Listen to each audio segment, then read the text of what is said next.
Assalamualaikum warahmatullahi wabarakatuh. Perkenalkan, saya Nabila Hanun dari jurusan Akuntansi Angkatan 2017. Pada kesempatan kali ini, saya akan mempresentasikan mengenai hasil skripsi saya yang berjudul Analisis Penggunaan Aplikasi Siskodes dalam Upaya Peningkatan Akuntabilitas Keuangan Desa. Studi pada Desa Agung Kotaiman, Kecamatan Tanah Cogok, Kabupaten Kerinci, Provinsi Jambi. Sebelumnya, saya ingin berterima kasih kepada dosen pembimbing saya, yaitu Bapak Firdaus SEMSIAK, yang telah membimbing saya dalam pembuatan skripsi ini.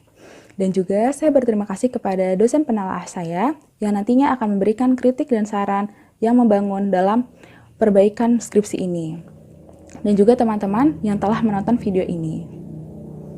Dalam skripsi ini, ada 5 bab yang akan saya bahas. Bab 1, pendahuluan. Bab 2, landasan teori. Bab 3, metode penelitian. Bab 4, hasil dan pembahasan. Dan bab 5, penutup. Kita awali dengan bab 1, pendahuluan. Latar belakang. Otonomi daerah menjadi salah satu kewenangan pemerintah daerah dalam mengatur dan mengelola suatu daerah. Dalam Undang-Undang Nomor 23 Tahun 2014 tentang Pemerintah Daerah diatur bahwa pelaksanaan sistem desentralisasi di negara Indonesia, yaitu pemerintah pusat memberikan kewenangan yang lebih dominan kepada daerah untuk melakukan serangkaian proses, mekanisme, dan tahapan yang dapat meningkatkan pembangunan daerah. Di Indonesia, daerah-daerah dibagi menjadi satuan-satuan unit. Satuan unit terkecil yaitu desa. Desa merupakan bentuk pemerintahan yang dipimpin oleh kepala desa. Kepala desa sendiri memiliki kewenangan dan tanggung jawab dalam pengelolaan keuangan desa. Pengelolaan keuangan desa ini membutuhkan pertimbangan yang mana memperhatikan prioritas dalam memenuhi kebutuhan masyarakat. Menurut BAKN DPR RI tahun 2019 menyatakan bahwa belum terdapatnya regulasi standar akuntansi pemerintah desa. Sehingga pengelolaan keuangan desa masih perlu dievaluasi dan ditingkatkan lagi pengelolaannya. Terlebih lagi aparatur desa yang menjadi tonggak dalam pemerintahan dan pembangunan desa. Tata kelola keuangan telah berkembang dan BPKP sejak tahun 2015 meluncurkan aplikasi Siskodes. Aplikasi ini memberikan kemudahan dalam penginputan data-data pengelolaan keuangan, yang mana menjadikan pengelolaan keuangan lebih otomatis dan terorganisir.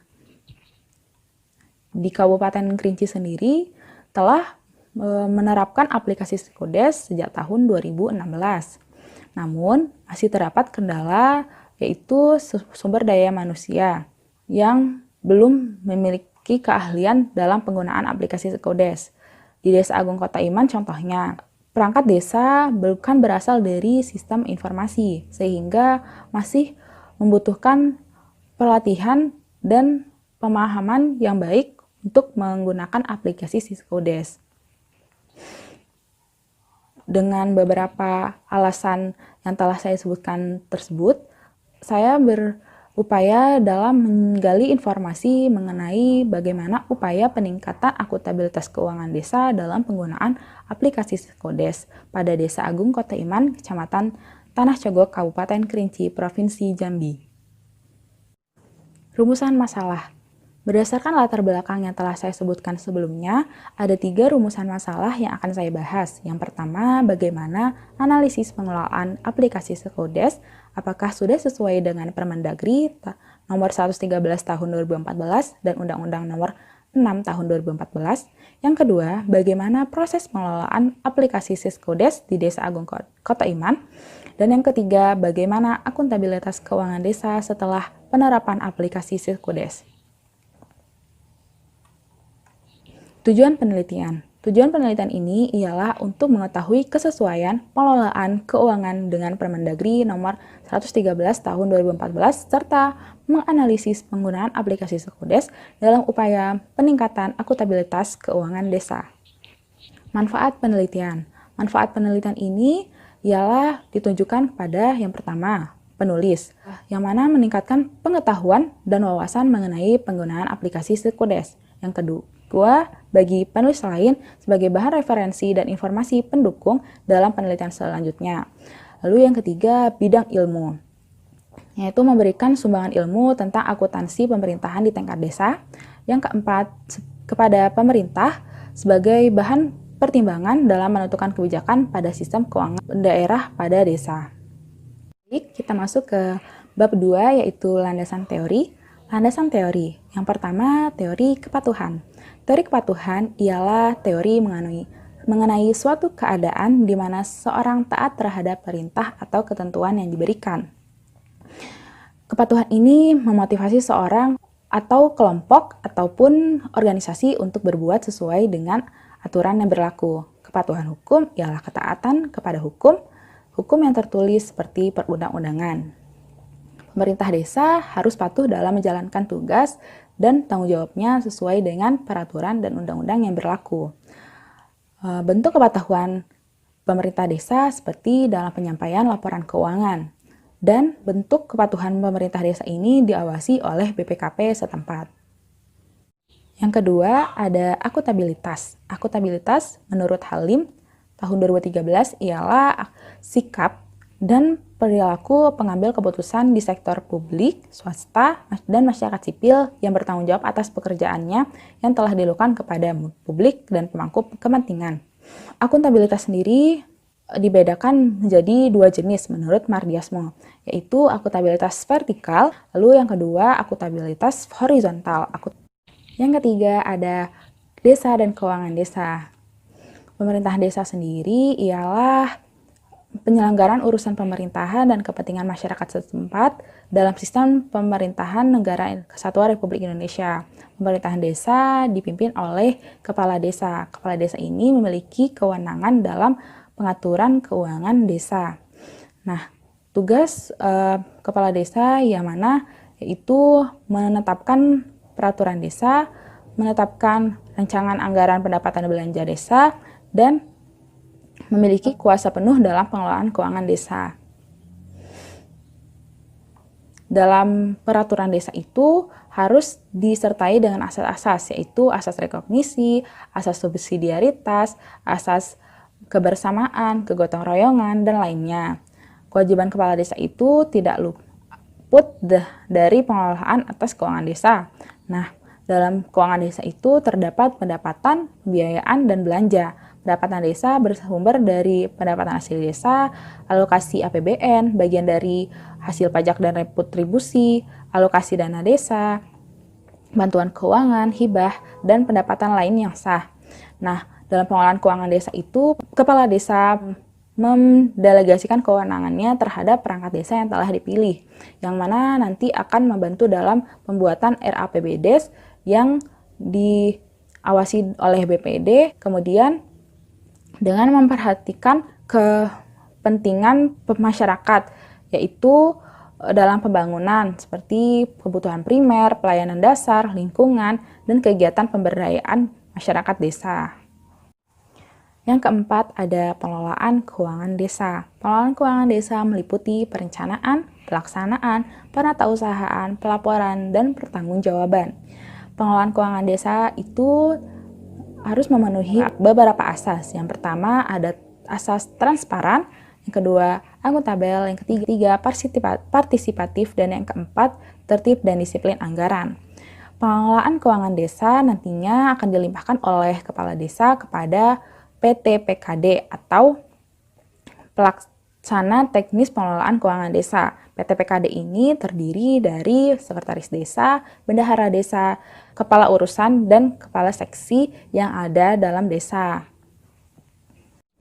Yang kelima yaitu aplikasi sistem keuangan desa. Aplikasi sistem keuangan desa diluncurkan oleh BPKP tahun 2016. Alasannya ialah untuk membantu perwujudan Undang-Undang Nomor 6 Tahun 2014 dalam mengharapkan pemerintah desa yang mandiri dalam pengelolaan keuangan desa. Aplikasi sistem keuangan desa ini tidak membutuhkan internet dalam pengelolaannya karena menggunakan database Microsoft Access yang dapat digunakan dalam sistem Windows.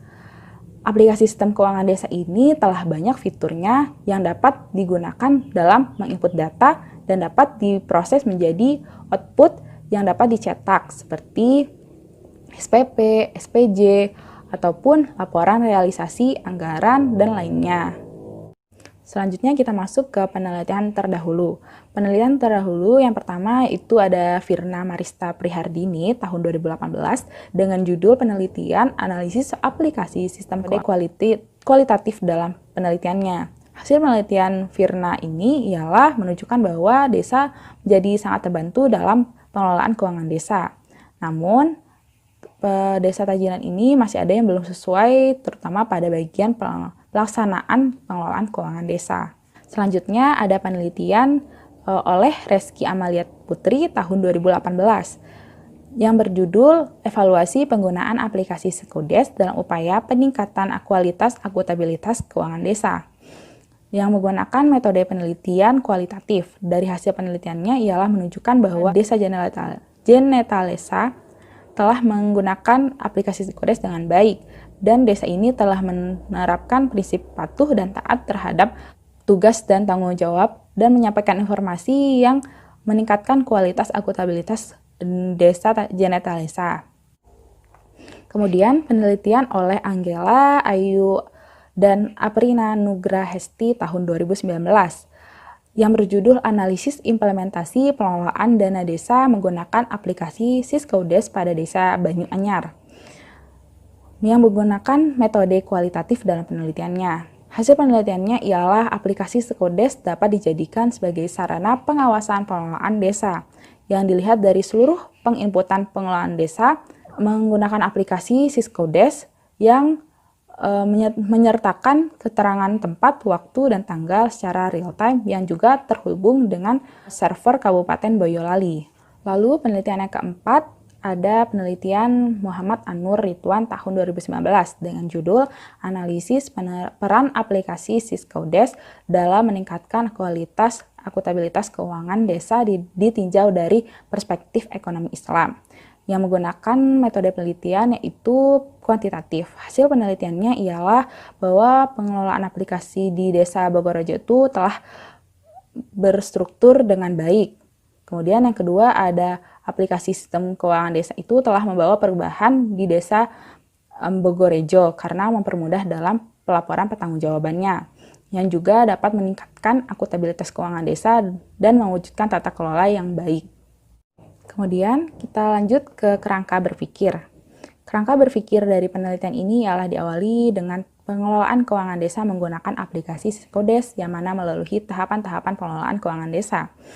Kemudian melakukan analisis aplikasi Siscodes dan integrasinya terhadap Mendagri nomor 113 tahun 2014 dan Undang-Undang nomor 6 tahun 2014.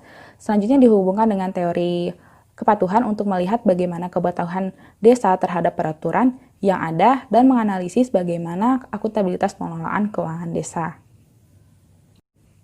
Baiklah, kita masuk ke bab 3 yaitu metode penelitian.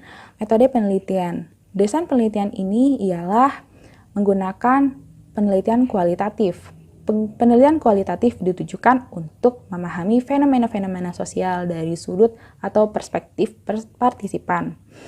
Dengan pendekatan deskriptif. Pendekatan deskriptif ialah dilakukan dengan tujuan untuk mengetahui dan menggambarkan karakteristik dari variabel-variabel yang menjadi perhatian dalam suatu situasi. Jenis dan sumber data dalam penelitian ini ialah primer dan sekunder. Primer yaitu diperoleh secara langsung melalui hasil wawancara dengan perangkat desa. Kemudian untuk jenis data sekundernya yaitu didapatkan dari data-data pendukung seperti tampilan Siscodes ataupun data-data yang ada di desa.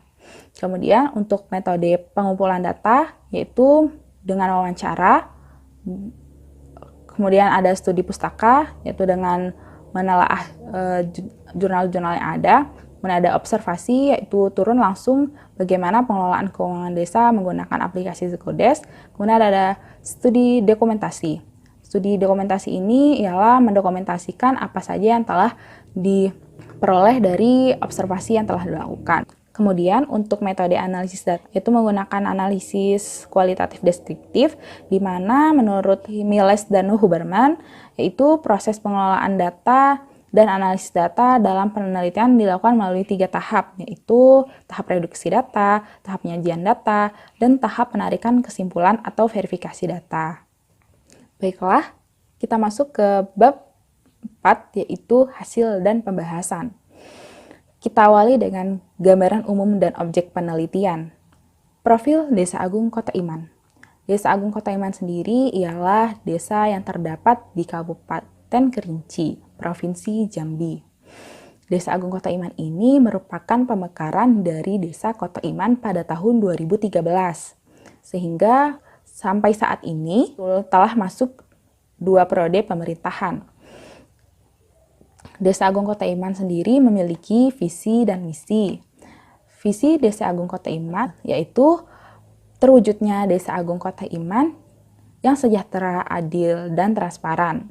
Didukung dengan misi yang pertama meningkatkan kualitas tata kelola pemerintahan yang baik dan bersih melalui peningkatan kualitas birokrasi dan penerapan pemerintahan terbuka yang terintegrasi dengan masyarakat.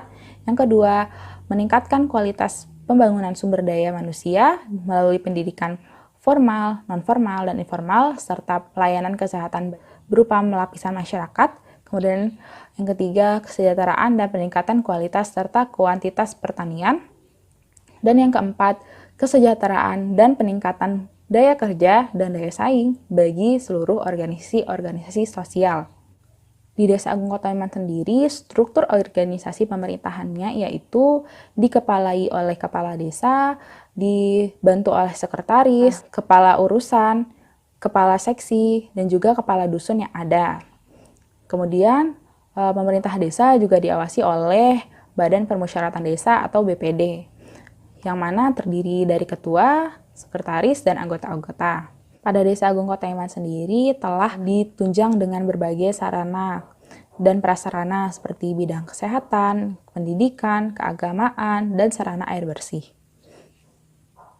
Kemudian, informan penelitian dalam penelitian ini yaitu sekretaris dan bendahara desa serta bendahara desa tahun sebelumnya, karena pada tahun ini pemerintah desa baru dilantik pada pertengahan tahun, sehingga untuk memperkuat data diperlukan informan penelitian dari perangkat desa sebelumnya yaitu bendahara tahun 2019.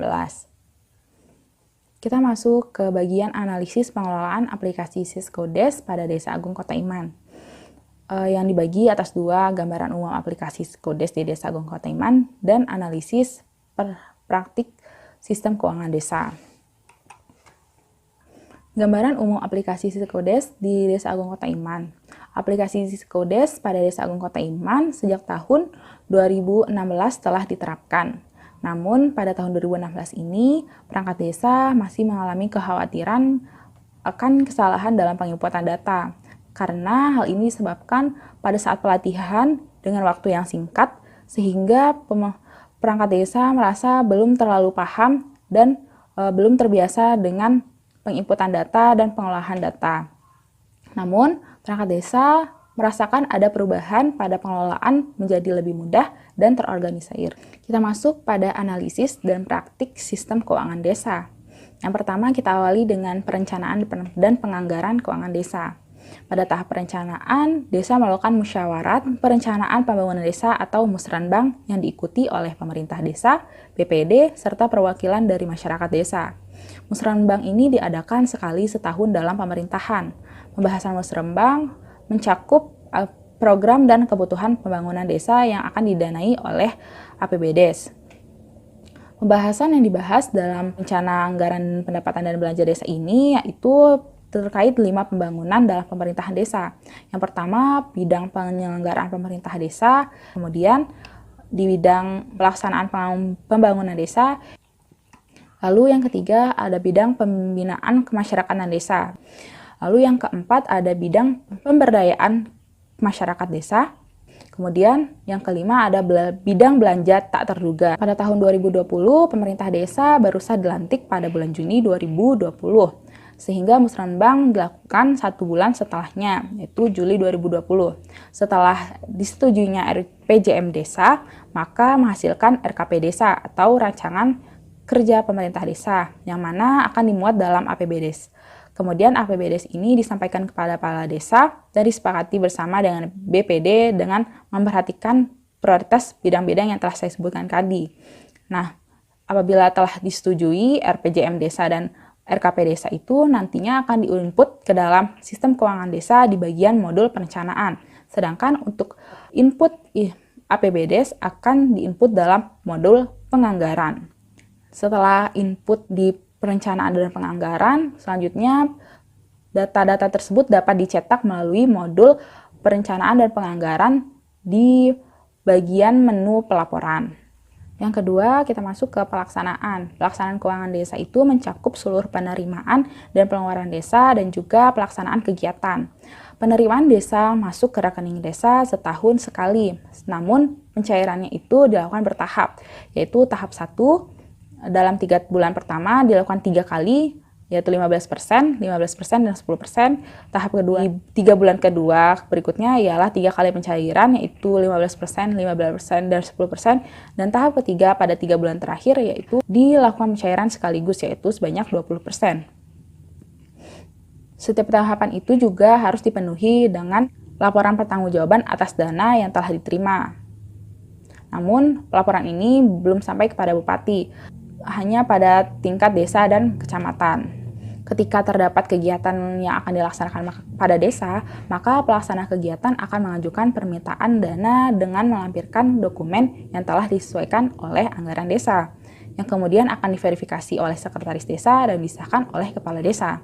SPP sendiri tidak boleh diajukan sebelum terjadinya kegiatan atau sebelum barang dan jasa diterima. Namun yang terjadi pada desa ialah SPP dilakukan sebelum barang dan jasa diterima. Hal ini terjadi karena pelaksana acara biasanya tidak memiliki sumber dana untuk membayar kebutuhan pelaksanaan kegiatan, sehingga memerlukan SPP untuk pencairan dana di awal pelaksanaan kegiatan. Namun menurut pengakuan perangkat desa, hal ini dilakukan juga dengan dasar bahwa kegiatan tersebut pasti akan dilaksanakan, sehingga walaupun SPP telah disahkan tapi tidak merugikan. Pelaksana kegiatan nantinya akan menginput SPP dan surat pertanggungjawaban pada modul penata usahaan. Setiap per triwulan akan diperlihatkan kepada kepala desa dan pihak kecamatan untuk diverifikasi. Yang selanjutnya akan diserahkan kepada pihak inspektorat kabupaten untuk melakukan evaluasi.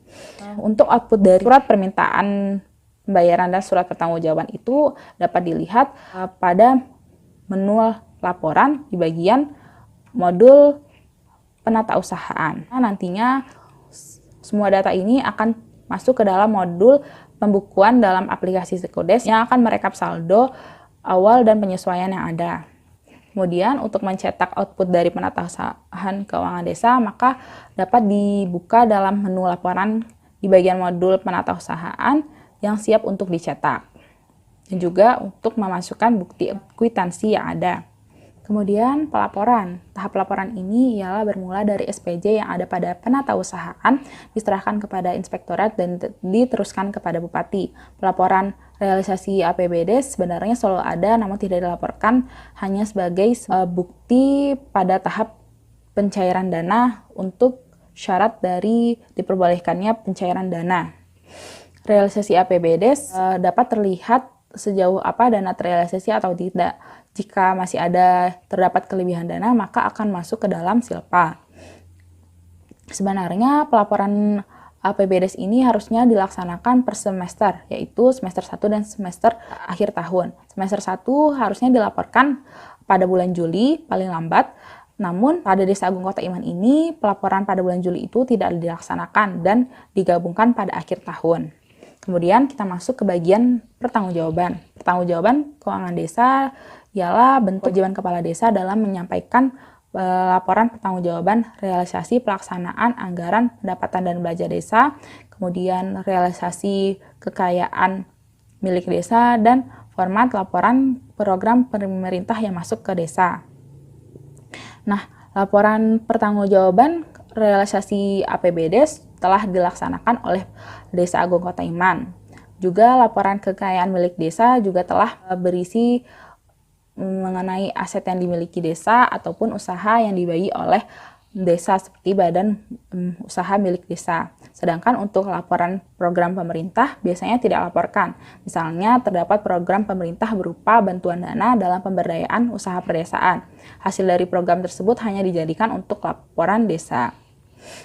Untuk tahap pelaporan dan pertanggungjawaban merupakan tahapan yang saling terkait. Untuk input ke aplikasi Skodesnya, laporan atas realisasi dapat dilihat di menu laporan pada opsi modul laporan keuangan desa, yang mana terdiri dari laporan realisasi anggaran dan juga laporan kekayaan milik desa. Selanjutnya, bagaimana teori kepatuhan dalam penggunaan aplikasi sistem keuangan desa? Secara umum, pemerintah desa telah patuh terhadap Permendagri nomor 113 tahun 2014 dan Undang-Undang nomor 6 tahun 2014.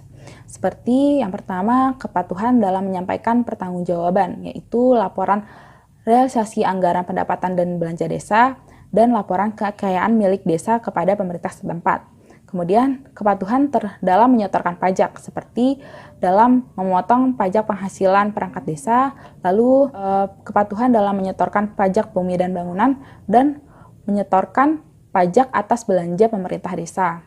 Kemudian, kepatuhan terhadap otoritas yang lebih tinggi, seperti pendamping desa, camat, ataupun bupati. Namun, terdapat beberapa pelaksanaan yang belum sesuai dengan kedua peraturan tersebut, yaitu yang pertama, kepatuhan dalam pembuatan SPP yang dibuat sebelum barang atau jasa yang diterima. Nah, di Desa Agung Kota Iman itu, pertimbangan dilakukannya SPP sebelum barang dan jasa yang diterima ini ialah bahwa suatu kegiatan atau jasa dan barang tersebut akan benar-benar diterima dan diverifikasi oleh sekretaris desa, sehingga tidak merugikan bagi pemerintah desa. Kemudian yang kedua, kepatuhan dalam secara berkala, bendahara wajib melaporkan pembukuan per bulan kepada kepala desa. Menurut pemaparan bendahara desa pada tahun ini, bendahara desa tidak melakukan pelaporan setiap bulan kepada kepala desa. Padahal hal ini sangat diperlukan untuk mengevaluasi per bulan bagaimana pengelolaan keuangan desa. Kemudian yang ketiga yaitu kepatuhan dalam penyampaian laporan realisasi pelaksanaan APBD setiap semester. Menurut pemaparan bendahara tahun ini, bahwa laporan realisasi anggaran pendapatan dan belanja desa itu memang dilakukan secara gabungan pada akhir tahun. Hal ini dilakukan karena menurut bendahara bahwa seluruh kerinci juga melakukan hal tersebut, sehingga bendahara desa tidak merasakan bahwa hal tersebut adalah suatu kesalahan. Selanjutnya, bagaimana kualitas akuntabilitas keuangan desa setelah penerapan aplikasi?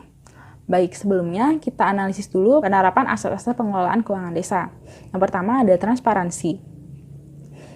Keterbukaan pemerintah desa yaitu telah mencakup di bidang perencanaan seperti Musren Bangdes yang mana mengikutsertakan masyarakat dalam penetapan APBDes. Nah, namun untuk keterbukaan dalam pelaksanaan keuangan itu masih minim. Contohnya tidak terdapatnya secara rinci pelaksanaan keuangan per bulan supaya masyarakat tahu dana itu telah didanai untuk apa saja. Namun masyarakat hanya melihat infografis di baliho yang dipajang di jalan desa. Kemudian akuntabel. Pertanggungjawaban menjadi lebih terbantu dengan adanya aplikasi Skodes. Hal ini terbukti bahwa dengan terorganisir dan tersistematisnya input data sehingga memudahkan dalam melakukan pelaporan. Kemudian partisipatif. Masyarakat desa juga telah diikutsertakan dalam pelaksanaan kegiatan ataupun pelaksanaan perencanaan keuangan desa.